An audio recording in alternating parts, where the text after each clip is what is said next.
नमस्कार दोस्तों, स्वागत है आपका हमारे इस YouTube चैनल पर। दर्शकों, आज की यह कहानी सुनने के बाद आपकी ज़िंदगी बेहद ही आसान हो जाएगी। ज़िंदगी को कैसे जीना चाहिए और खुशी खुशी कैसे बड़ी से बड़ी सफलता प्राप्त की जा सकती है, इसके पीछे का एक गहरा रहस्य आज मैं आपको एक कहानी के माध्यम से सुनाऊंगा। तो चलिए कहानी की शुरुआत करते हैं। दोस्तों, महात्मा बुद्ध कहते हैं कि शांति हमारे भीतर है, शांति हमारे अंदर से आती है, इसे बाहर ना ढूंढना। लेकिन अगर आप आज के समय की बात करेंगे तो आज हर एक मनुष्य केवल दौड़ में लगा हुआ है। उसे दौड़ना पसंद है, वे दूसरों से आगे निकलना चाहता है और दूसरों से कुछ अलग मुकाम बनाना चाहता है। लेकिन वह ये भूल चुका है कि जिस रास्ते पर वह दौड़ रहा है वह रास्ता कभी खत्म नहीं होता और ना ही आपको कभी मंजिल मिल पाएगी, क्योंकि यह रास्ता अनंत है, इसका कोई अंत नहीं। अंतिम समय में भी जब हम अपने आप को देखते हैं तो हम अपने आप को वही रास्ते पर खड़ा ही पाते हैं जहां से हमने इसकी शुरुआत की थी। हालांकि यह सच जानकर भी लोगों को कोई फर्क नहीं पड़ता। वह तो इस रेस में, इस दौड़ में जितना चाहते हैं, वह अपने आप को श्रेष्ठ साबित करना चाहते हैं। जब कोई उनसे पूछता है कि तुमने अपने जीवन में क्या हासिल किया, तब हम अपना बखान करने से कभी पीछे नहीं हटते। हम इसका जवाब कुछ इस तरह से देते हैं कि हमने अपने जीवन में ये हासिल किया, मैंने अपने जीवन में वह हासिल किया, मैंने इस मुकाम को पाया है, मैंने इतने वर्षों की तपस्या के बाद इस पौधे को हासिल किया है। लेकिन इस बात का असली मतलब केवल वही समझा सकता है जिसने ये सब कुछ पाने के चक्कर में अपने समय को गंवा दिया और अभी भी वह इस दौड़ में दौड़ रहा है, क्योंकि उसे अपनी मंजिल अभी तक नहीं मिली। वह इस अनंत रास्ते की आखिरी छोर तक पहुंचना चाहता है, लेकिन जब वह पीछे मुड़कर देखता है तो वह अपने आप को इस रास्ते पर अकेला खड़ा महसूस कर पाता है। और यही हम सब के साथ भी होगा। हम सब भी इससे बच नहीं सकते। लेकिन जो समय से पहले अपने आप को जान पाते हैं, जो अपने आप को समझ पाते हैं, वह इस अनंत यात्रा को पहले ही देख लेते हैं, समझ जाते हैं। वह अपनी हर गलतियों को सुधारने का प्रयास कर पाते हैं। लेकिन जिन्हें यह नहीं पता कि वह कहाँ जा रहे हैं और उनकी यात्रा कब खत्म होगी, वे लोग इस दौड़ में केवल दौड़ते ही चले जाते हैं। इसे और अच्छे से समझा के लिए आज की जो कहानी मैं आप सभी के लिए लेकर आया हूँ, इस कहानी के माध्यम से आप ये समझ सकेंगे कि हम इस अनंत यात्रा को कैसे समाप्त कर सकते हैं और ऐसी क्या चीज़ है जिसे हम अपने जीवन में उतार कर अपने आप को समझ सकते हैं, पहचान सकते हैं, जिससे हम अपने जीवन की सभी समस्याओं का समाधान कर सकते हैं। एक समय की बात है, किसी नगरी के एक पहाड़ पर एक गुरु रहा करते थे। उन गुरु की ख्याति दूर दूर तक फैली हुई थी। वह गुरु बहुत ही ज्ञानी थे, लेकिन उन्होंने अपने पूरे जीवन काल में कभी किसी को अपना शिष्य नहीं बनाया। उनके पास अनेक लोग आते और उनसे कहते कि हमें अपना शिष्य बना ले, लेकिन वह कभी किसी को अपना शिष्य नहीं बनाते और वहां से उन्हें भगा देते। इसी तरह से समय बीतता गया। समय के साथ साथ अब युवा गुरु धीरे धीरे वृद्ध हो चुके थे। अब उनकी रोजमर्रा के कामों में भी उन्हें तकलीफ होने लगी थी। तब उनके मन में ये ख्याल उत्पन्न हुआ कि यदि मैंने अपने जीवन में किसी को अपना शिष्य बना लिया होता तो आज वह शिष्य मेरी कुछ तो मदद अवश्य कर देता।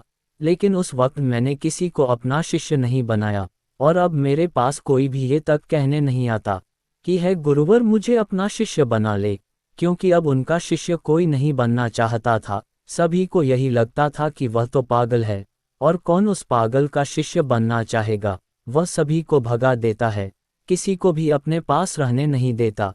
तभी एक दिन एक युवक अपना बोरिया बिस्तर बांधे हुए उन गुरु के पास पहुंचा और उनसे कहने लगा, हे गुरुदेव, मैंने सुना है आप बहुत ज्ञानी हैं, आपकी ख्याति दूर दूर तक फैली हुई है, लेकिन आप कभी किसी को अपना शिष्य नहीं बनाते।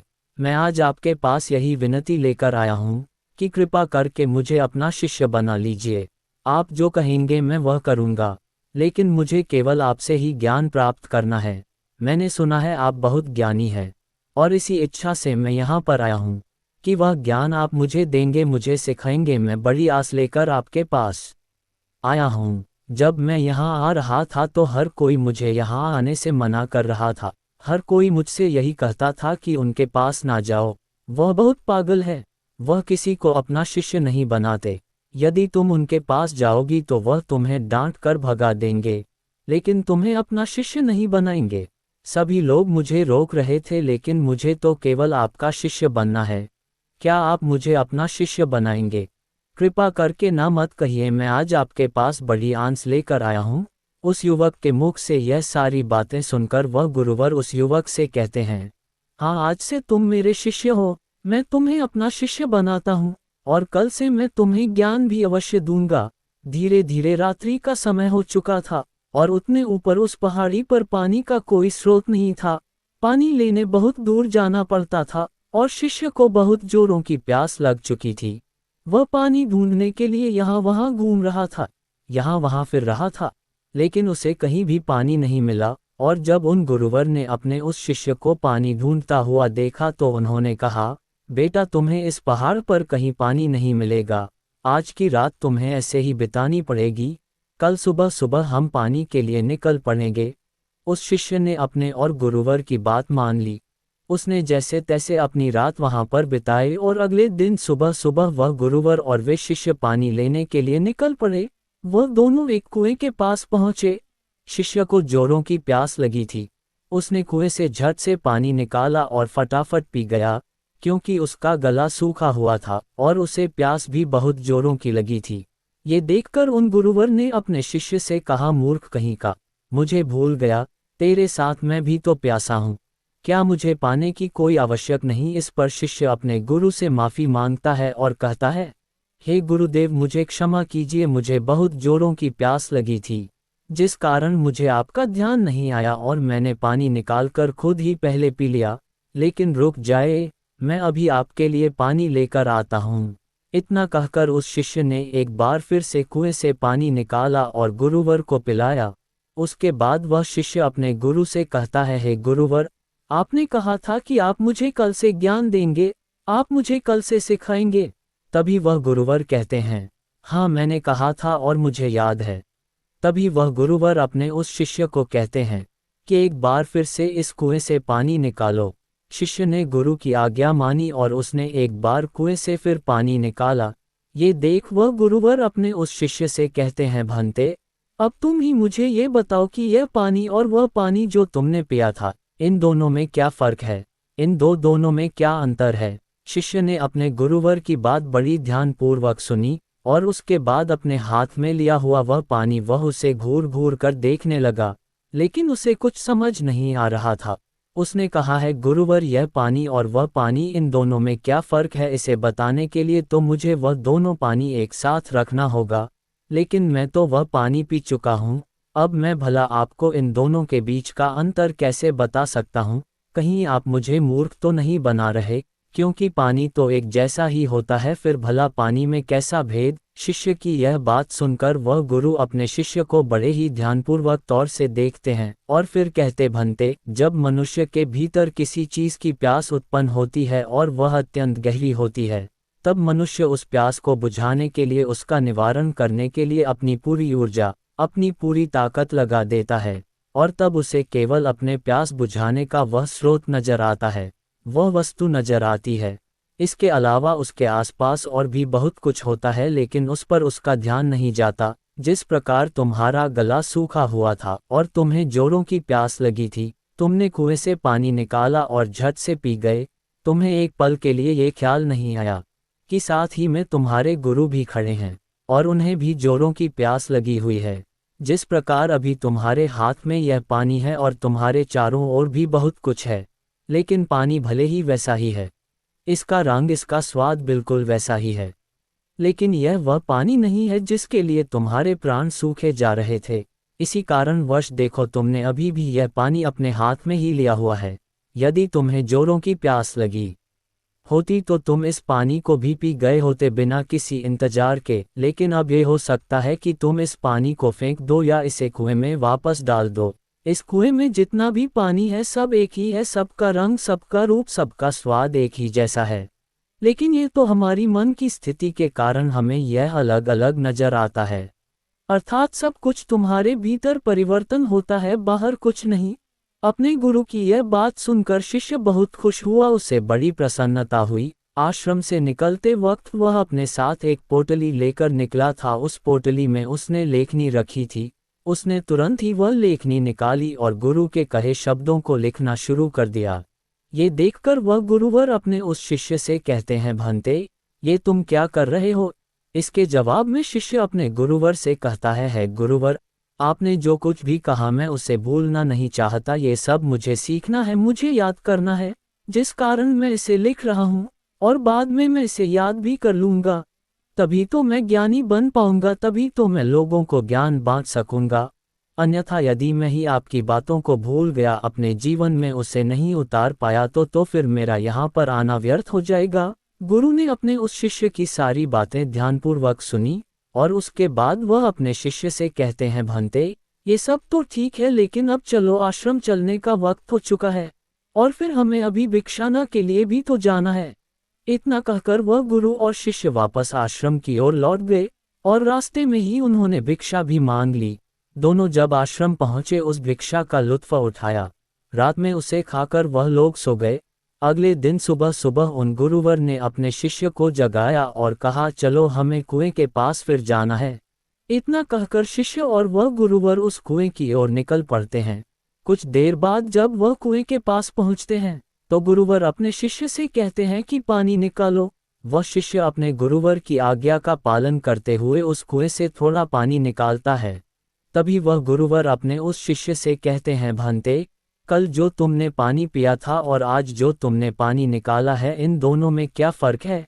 क्या तुम मुझे बता सकते हो? इस पर शिष्य तुरंत ही अपनी उस पोटली को निकालता है जिसमें उसने वह सारी बातें लिखी होती हैं। जब गुरु ने उसे वह सारी बातें बताई थी कि जब मनुष्य को किसी चीज़ की प्यास उत्पन्न होती है तो वह उसे मिटाने की हर मुमकिन कोशिश करता है और उसके आसपास बहुत कुछ होता है, लेकिन वह उसे देख नहीं पाता, वह ये पढ़ ही रहा था कि तभी उन गुरु ने अपने उस शिष्य से कहा, मूर्ख, क्या कर रहे हो? वह शिष्य कहता है गुरुवर, जैसा कि आपने मुझे बताया था, मैं उसी ज्ञान को दोहरा रहा था और आपको आपके सवाल का जवाब देने का प्रयास कर रहा था। तभी वह गुरुवर अपने उस शिष्य से कहते हैं, मूर्ख, इस पानी को सूंघो, इस पानी में से दुर्गंध आ रही है। शिष्य ने अपने गुरु की आज्ञा मानी। उसने तुरंत ही उस पानी को सूंघ, उसमें से सचमुच बदबू आ रही थी, मानो वह पानी चुका हो। तभी वह गुरु कुएं की ओर आगे बढ़ते हैं और कुएं में झांक कर देखते हैं तो उसके अंदर एक जीव मरा पड़ा था। जैसे तैसे उन गुरुवर ने और उस शिष्य ने मिलकर उस जीव को कुएं से बाहर निकाला और उस जानवर की ओर इशारा करते हुए और गुरुवर अपने शिष्य से कहते हैं, भंते, क्या तुम इसे देख पा रहे हो? इस पर शिष्य कहता है, हाँ गुरुवर, मैं इसे देख पा रहा हूँ। तभी वह गुरुवर कहते हैं, इस पृथ्वी पर जिसने अभी जन्म लिया है उसकी मृत्यु निश्चित है। वह एक ना एक दिन मृत्यु को अवश्य प्राप्त होता है। जब एक मनुष्य जन्म लेता है तो उसका जीवन संपूर्ण होता है और मृत्यु शून्य होती है, लेकिन धीरे धीरे जैसे जैसे समय बीतता जाता है, एक एक दिन ढलते जाते हैं, जीवन घटने लगता है और मृत्यु संपूर्ण होती जाती है। किसी की भी मृत्यु यूं ही अचानक नहीं हो जाती। जब कोई भी प्राणी जन्म लेता है तो उसके जन्म से ही यह प्रक्रिया शुरू हो जाती है और अंततः हमारी यात्रा जन्म से मृत्यु तक अपना सफर तय कर लेती है। हाँ, यहाँ पर यह जरूर होता है कि किसी के लिए तेज प्रक्रिया होती है और किसी के लिए यह प्रक्रिया धीमी होती है, लेकिन यह प्रक्रिया सभी के लिए काम करती है और सभी को एक ना एक दिन जन्म से लेकर मृत्यु तक का ये सफ़र तय करना ही पड़ता है। शिष्य ने एक बार फिर से अपनी लेखनी निकाली और गुरु की इन सभी बातों को लिखना शुरू कर दिया। तभी वह गुरु क्रोधित होते हुए अब उस शिष्य से कहते हैं, चलो कुएं की ओर चलो। ये देखकर वह शिष्य घबरा जाता है और अपने उन गुरुवर से कहता है गुरुवर, मैं तो अभी जवान हूँ और मैं अभी मृत्यु को प्राप्त नहीं होना चाहता, कृपा करके मुझे छोड़ दे। तभी वह गुरुवर अपने उस शिष्य से कहते हैं, बेवकूफ़, मैं तुम्हें कुएं में धकेलने नहीं जा रहा, मैं तो ये कह रहा हूँ कि कुएं के चारों ओर एक दीवार खड़ी कर देते हैं जिससे और कोई इस कुएं में ना गिरे, जिस किसी और को व्यर्थ अपनी जान ना गंवानी पड़े। दोनों ने बड़ी मुश्किल के साथ कुछ लकड़ियां इकट्ठा की और कुएं के चारों ओर एक दीवार बना दी जिससे अब उस कुएं के अंदर कोई नहीं गिर सकता था। इतनी मेहनत करने के बाद गुरु और वह शिष्य वापस आश्रम लौट आए।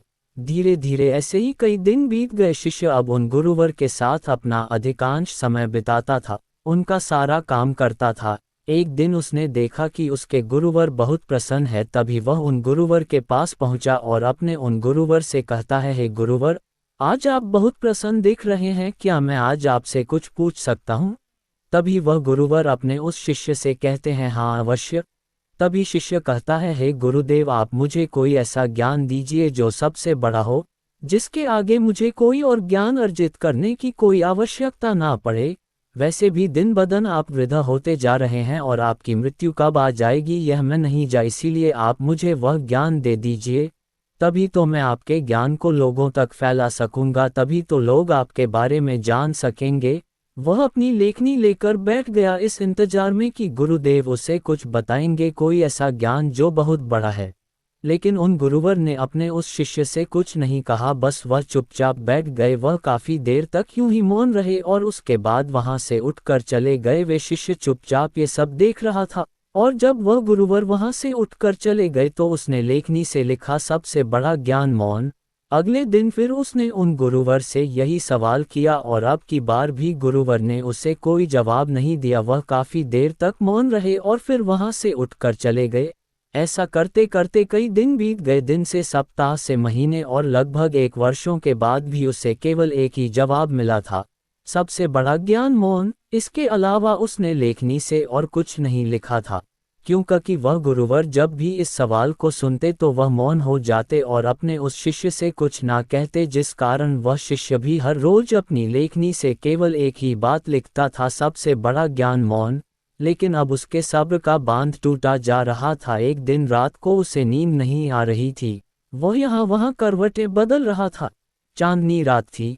वह आश्रम से बाहर निकला और बाहर बैठकर यह सोचने लगा कि आखिर गुरुदेव मुझे वह सबसे बड़ा जग क्यों नहीं दे रहे, क्या वह मुझे देना नहीं चाहते, या मैं अभी इस लायक नहीं हूँ कि उस ज्ञान को समझ सकूं। इस प्रकार उसके मन में हजारों सवाल चल रहे थे, हजारों तरह के विचार उत्पन्न हो रहे थे। तभी अचानक उसे एक पक्षी की आवाज़ सुनाई पड़ी। उसका पूरा ध्यान उस पक्षी की आवाज़ पर चला गया और तब उसने महसूस किया कि चारों ओर हवाएं चल रही थी, पत्तों की सरसराहट की आवाज़, ठंडी हवाएं चलने की आवाज़, चारों तरफ सन्नाटा छाया हुआ था। वह ये सब महसूस कर पा रहा था। उसने उस सन्नाटे की आवाज़ को ध्यान से महसूस किया, अपनी आंखें बंद की और बड़े ध्यान से उन आवाज़ों को सुनने लगा। उसका मन बिल्कुल शांत हो गया और अब तक पहली बार उसने अपने मन को इतना शांत महसूस किया था। पहली बार वह आनंदित महसूस कर रहा था। वह ये भूल चुका था कि उसे बड़े ज्ञान के बारे में अभी तक उन गुरुवर ने कुछ नहीं बताया। तभी उसने सोचा कि जो आज अनुभव मैंने प्राप्त किया है, इसे मैं अपने गुरुवर को अवश्य बताऊंगा, जिस कारण वह उस अनुभव को लिखने के लिए अपनी लेखनी निकालता है। तभी वह देखता है कि उसने अपने किताब के सारे पन्नों पर केवल एक ही बात सीखी है, सबसे बड़ा ज्ञान मौन। तभी उसे ये भी एहसास हो गया कि वह गुरुवर तो उसे सबसे बड़ा ज्ञान दे रहे थे, लेकिन वही उसे समझ नहीं पा रहा था। सबसे बड़ा ज्ञान तो यही है, लेकिन जो उसने अनुभव किया था उस अनुभव को वह फिर से महसूस करना चाहता था, जिस कारण वह पूरी रात नहीं सोया और फिर से जाकर वहीं पर बैठ गया और रात भर उन आवाज़ों का अनुभव करता रहा, शांति को महसूस करता रहा। सुबह हो गई थी। वह सुबह सुबह उठकर अपने गुरुवर के पास आया। उस शिष्य के गुरु ध्यान में लीन थे। वह चुपचाप वहां पर आया, वहां बैठकर उन्हें शांति से देखता रहा। जब उन गुरुवर ने अपनी आंखें खोली तो अपने उस शिष्य को अपने सामने पाया और वो उसे देखते ही यह समझ चुके थे कि इसे मौन मिल चुका है, इसने शांति का एहसास कर लिया है। गुरु ने अपने शिष्य से कहा, भंते, मौन कोई ज्ञान नहीं है, मौन ज्ञान का आधार है और यह हमें वह दिखाने में सक्षम है जिसे हम अपनी आंखों से नहीं देख पाते। बाहर चाहे कितना भी शोर हो, चाहे कितनी भी भीड़ हो, लेकिन भीतर मौन होना ही चाहिए। अपने गुरुवर के मुख से यह बात सुनकर उसने अपनी लेखनी और अपनी पुस्तक गुरु के चरणों में रख दी और उसके बाद से उसने कभी कुछ नहीं लिखा। उसने केवल वह सारी बातें महसूस की और धीरे धीरे एक दिन उसने असली ज्ञान को प्राप्त कर लिया। दोस्तों, हम भी अपने जीवन में जन्म से लेकर अपने अंतिम समय तक कुछ ना कुछ इकट्ठा करने में लगे रहते हैं। जितना कर सकते हैं उतना तो करते ही हैं, लेकिन उसके बावजूद भी हम और अधिक पाना चाहते हैं। हम और अधिक इकट्ठा करना चाहते हैं, जिससे हमारे मन में हमेशा एक अशांति रहे, जिससे हमारा मन हमेशा विचलित होता रहता है और हम कभी भी एक लक्ष्य की ओर आगे नहीं बढ़ पाते। लेकिन इसके बावजूद भी हम कभी भी अपने आप को एक पल के लिए शांत नहीं होने देना चाहते। एक काम से दूसरा काम, दूसरे से तीसरा, तीसरे से चौथा, इसी प्रकार हम अपना पूरा जीवन यूं ही गंवा देते हैं। लेकिन हम कभी भी एक पल के लिए मौन नहीं रहते। इसी कारणवश हम जीवन भर केवल भागते रहते हैं, लेकिन अपने भीतर की उस शांति का अनुभव कभी नहीं कर पाते, जिस कारण हम सब कुछ प्राप्त करके भी कुछ नहीं प्राप्त कर पाते। हमारा जीवन पूरी तरह से व्यस्त हो जाता है। इसलिए दोस्तों, अगर आप भी अपने जीवन में भागते भागते थक चुके हैं, तो एक पल के लिए मौन धारण करें, क्योंकि वह आपको वह ऊर्जा प्रदान करेगा जिससे आप अपने जीवन में एक सही दिशा प्राप्त कर सकेंगे। अपने भीतर झांकने का प्रयास करें। हम में से अधिकांश लोग मौन का व्रत तो अवश्य रखते होंगे, लेकिन केवल यह ऊपरी तौर पर होता है और भीतर की ओर हमारा मन बिल्कुल अशांत रहता है। हमें किसी चीज में चैन नहीं मिलता, हम केवल यहाँ वहाँ भागते रहना चाहते हैं, कुछ ना कुछ इकट्ठा करना चाहते हैं, जिससे हमें कभी भी शांति नहीं मिल पाती और हम यूं ही इस जीवन के भाग दौड़ में लगे रह जाते हैं। अब आप में से कई लोग ये कहेंगे कि मौन कैसे प्राप्त करें, कैसे हम अपने भीतर की ओर जाके कैसे हम अपने मन को शांत करें। तो इसका एक बहुत ही सीधा और सरल उपाय है ध्यान। अपने विचारों को, अपने आप को ध्यान से देखें। आप दिन भर क्या कर रहे हैं, आप कहाँ पर कितना समय दे रहे हैं। जब आप किसी चीज़ को होते हुए देख रहे हैं और आपके मन में किस प्रकार के विचार उत्पन्न कर रहा है, तब आप ये भी समझ पाएंगे कि आप कितनी व्यर्थ की बातें सोचते हैं जिनका वर्तमान से कोई संबंध नहीं है। और एक बात आप ये भी बहुत अच्छे से जानते होंगे कि आपसे बेहतर आपको कोई और नहीं चाह सकता, इसलिए आपसे बेहतर आपका और कोई परिवर्तन नहीं कर सकता। आप जैसा चाहें वैसा अपने आप को बना सकते हैं। इसलिए कोशिश करें, निरंतर कोशिश करते रहने पर आप मौन को भी अवश्य पा लेंगे और अपने जीवन को एक सही दिशा और दशा देने में सक्षम हो पाएंगे। दोस्तों, उम्मीद है कि आपने आज की इस वीडियो से जरूर कुछ ना कुछ सीखा होगा। तो इस वीडियो को लाइक और अपने दोस्तों के साथ शेयर करना ना भूलें। हमें ऐसे ही सपोर्ट करने के लिए चैनल को सब्सक्राइब और घंटी बटन को जरूर दबा दें। तो चलिए मिलते हैं एक और वीडियो में, तब तक के लिए अपना ख्याल रखें। धन्यवाद।